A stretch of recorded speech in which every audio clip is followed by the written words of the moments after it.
The Holocene has ended.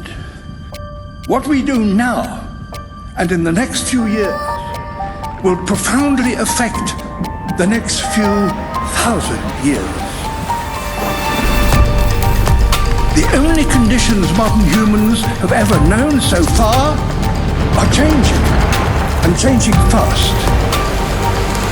Nothing stays the same on this planet. Everything changes. The Earth is going into one of these jumps, and you don't know what is going to be on the other side of those jumps. The Earth is always jumping.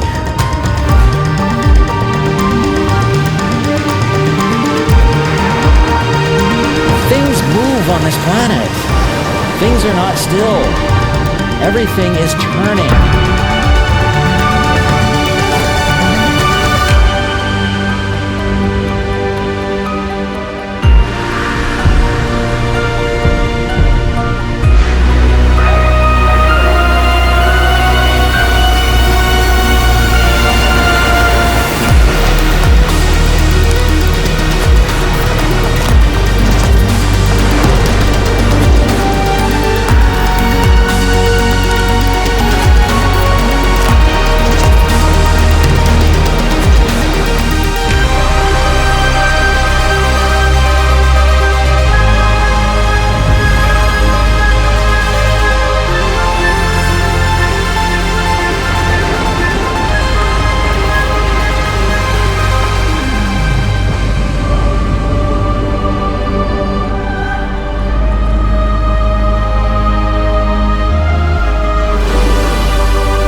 As it begins to run out of fuel, the sun won't simply fade away to nothing. Its core will collapse, and the extra heat this generates will cause its outer layers to expand.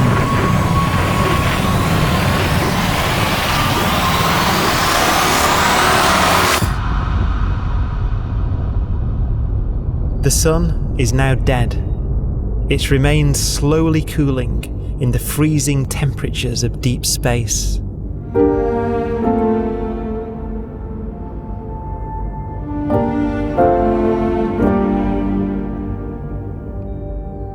The fate of the sun is the same as for all stars. One day, they must all eventually die, and the cosmos will be plunged into eternal night. All stars eventually will run out of fuel. The temperature of the universe drops. The stars, one by one, in the night sky, will turn off. And there'll be no more new stars created. And so that the universe will end not with a bang, but with a whimper. And not in fire, but in ice.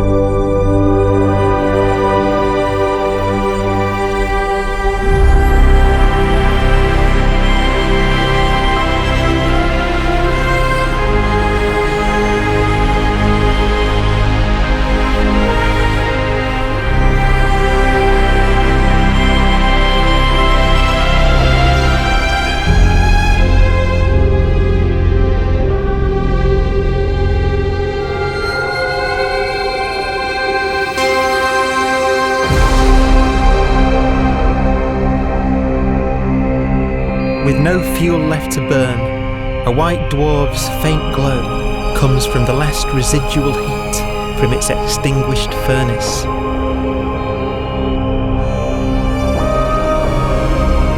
Looking at it from where the Earth is now, it would only generate the same amount of light as the full moon on a clear night.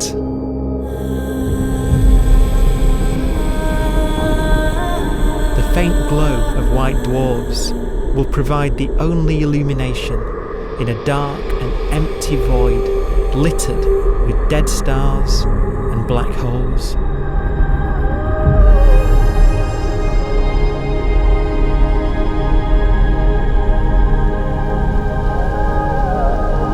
some ways, it's kind of a ghost universe. It's the corpses, the zombie stars, that will take us into the future.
A black dwarf will be the final fate of those last stars. White dwarfs that have become so cold that they barely emit any more heat or light. Black dwarfs are dark, dense, decaying balls of degenerate matter, little more than the ashes of stars. Their constituent atoms are so severely crushed that black dwarfs are 1,000,000 times denser than our sun.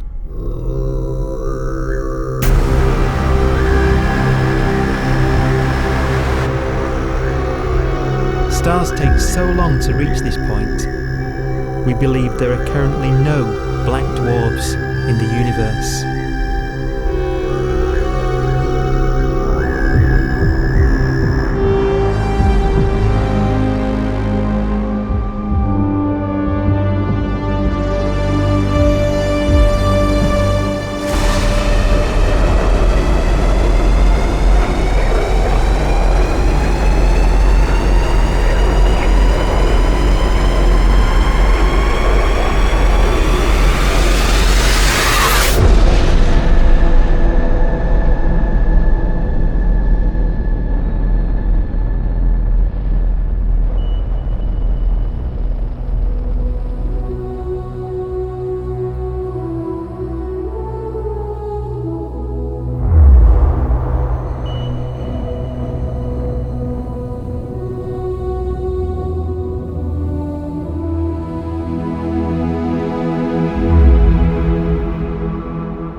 We have a pace of life that's based on really the energy available to us now.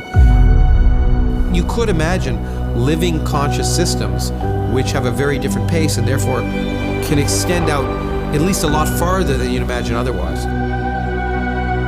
You could have a living system where if it had a thought every 10 trillion years, that would seem normal. Even if our life dies out, one could imagine at some time arbitrarily far in the future, a fluctuation occurs which allows intelligent life to exist again for a little while. So you might have islands in time of intelligence.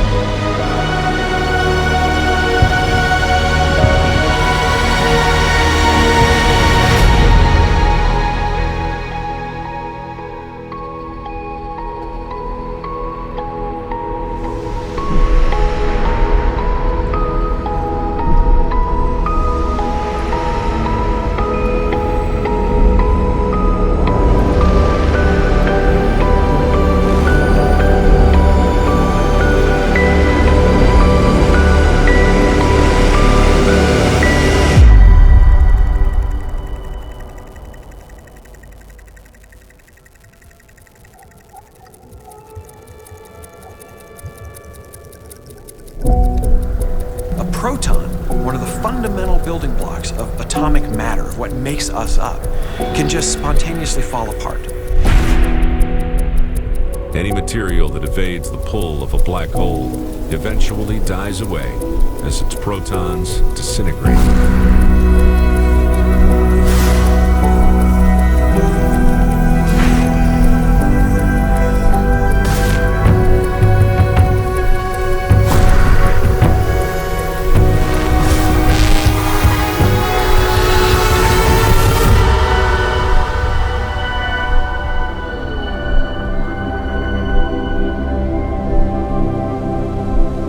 The matter inside black dwarfs, the last matter in the universe, will eventually evaporate away and be carried off into the void as radiation, leaving absolutely nothing behind.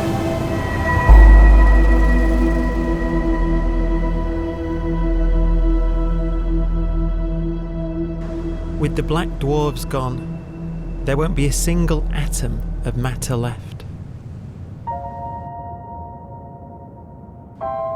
All that will remain of our once rich cosmos will be particles of light and black holes.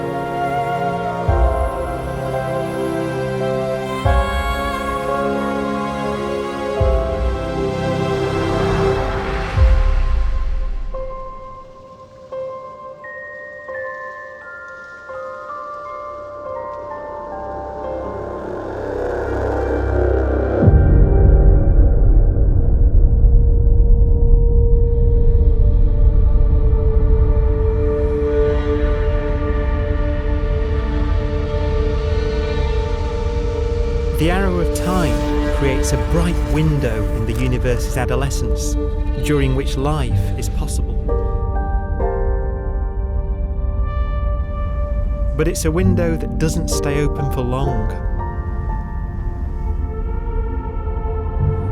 As a fraction of the lifespan of the universe, as measured from its beginning to the evaporation of the last black hole, life, as we know it, is only possible for 1,000th of a billion billionth billion billionth billion billionth of a percent.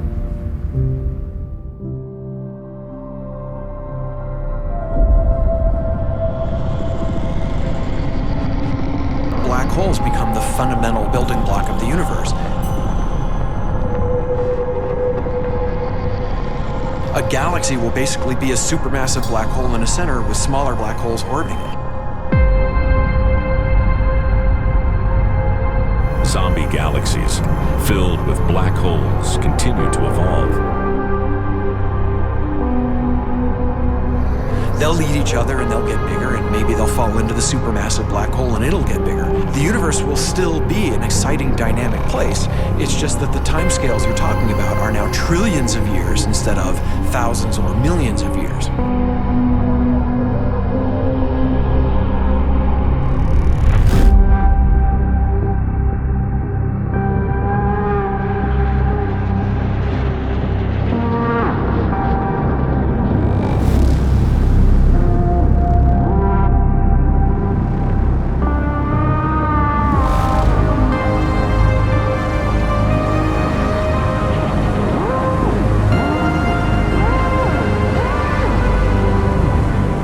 Black holes can bang on space-time like mallets on a drum.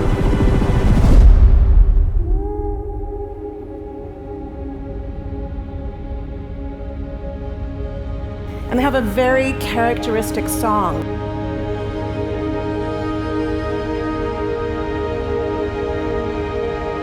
Imagine two black holes that have lived a long life together. At the end of their lives, they're going around each other, crossing thousands of kilometers in a fraction of a second. As they do so, they leave behind in their wake a ringing of space, an actual wave on space-time.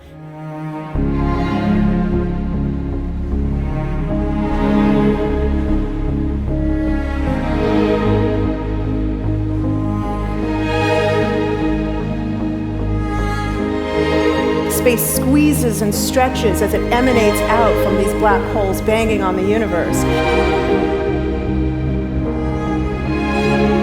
Those are the gravitational waves. They are literally the sounds of space ringing.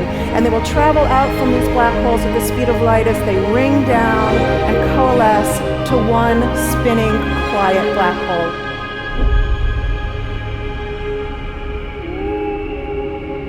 If you were standing near enough, your ear would resonate with the squeezing and stretching of space. You would literally hear the sound.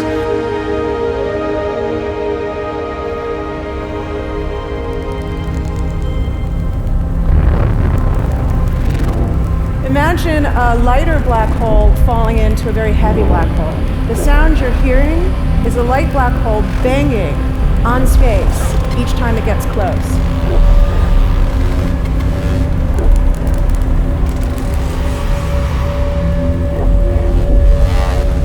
As it falls in, it gets faster and it gets louder.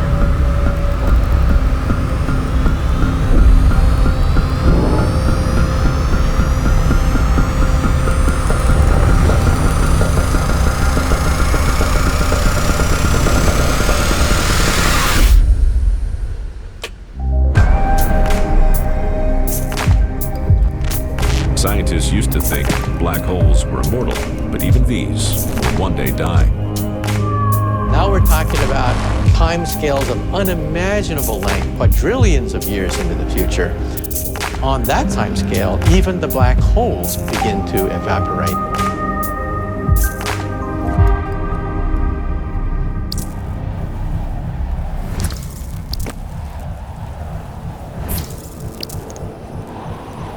According to quantum mechanics, space is filled with virtual particles, and antiparticles, that are constantly materializing in pairs, separating, coming together again, and annihilating each other.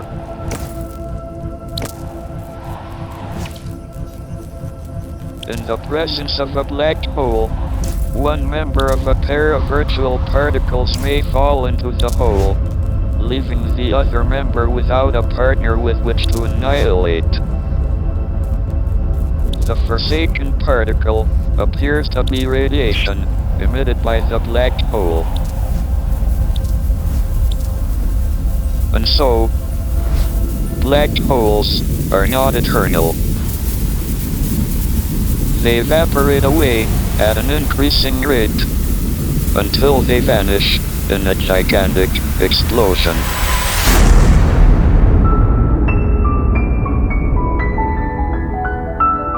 Quantum mechanics has allowed particles and radiation to escape from the ultimate prison, a black hole.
Philosophers and poets have asked the question, will the world end in fire or ice? We can now give an answer. The latest evidence shows that the universe is not slowing down, but it's speeding up out of control. And the universe, we think, will die in ice. Trillions upon trillions of years from now.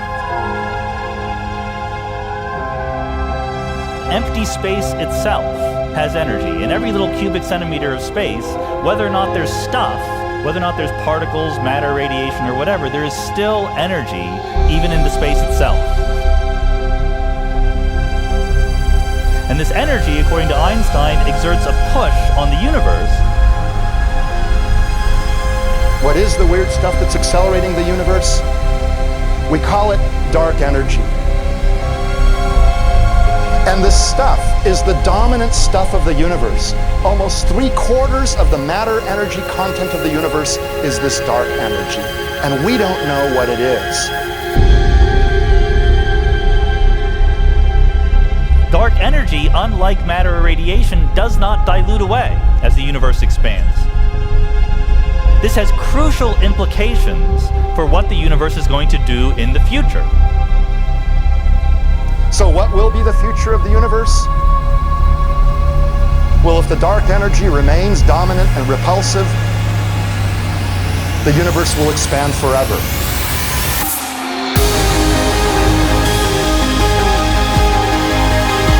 Faster and faster and faster with time. A runaway universe. 70% of the energy of the universe resides in empty space, and we don't understand why. But we do know what will happen. If that energy continues to be there, the universe will become cold and dark and empty. That's the future as it might be.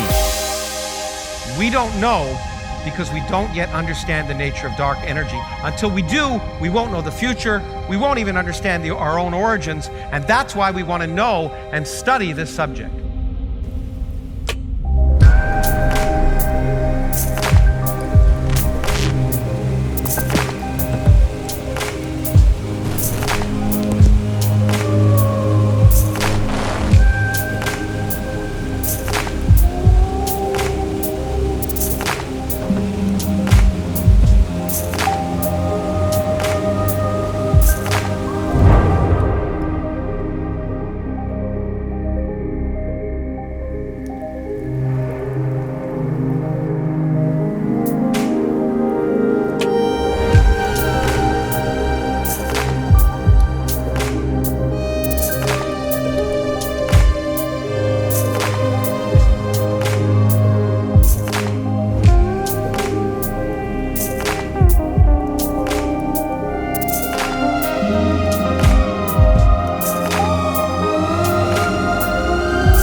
Forecast does seem to be for an ever colder, ever emptier universe.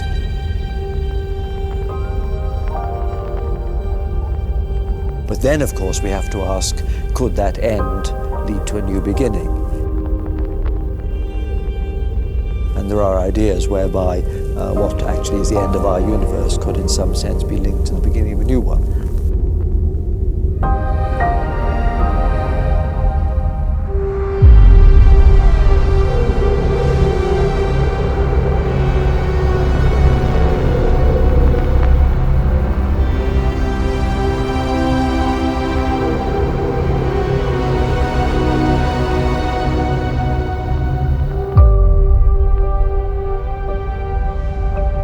We've worked out the mathematics, the equations. They seem to say that if you have an atom smasher that can concentrate tremendous amounts of energy at a single point, you can perhaps open up a gateway, a baby universe.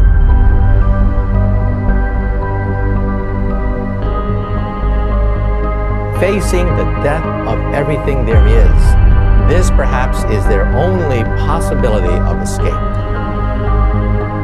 And this also raises a very intriguing possibility, sheer speculation of course, that perhaps any universe that has intelligent life in it will create baby universes, will create lifeboats, and proliferate child universes. So an evolution may take among universes in the multiverse. Survival of the fittest may take place. So those universes which do not have intelligent life are infertile. They have no children. But those universes that have mild temperatures, stars like us, would create civilizations that could open up child universes, and they would then proliferate.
After an unimaginable length of time, even the black holes will have evaporated and the universe will be nothing but a sea of photons gradually tending towards the same temperature as the expansion of the universe cools them towards absolute zero.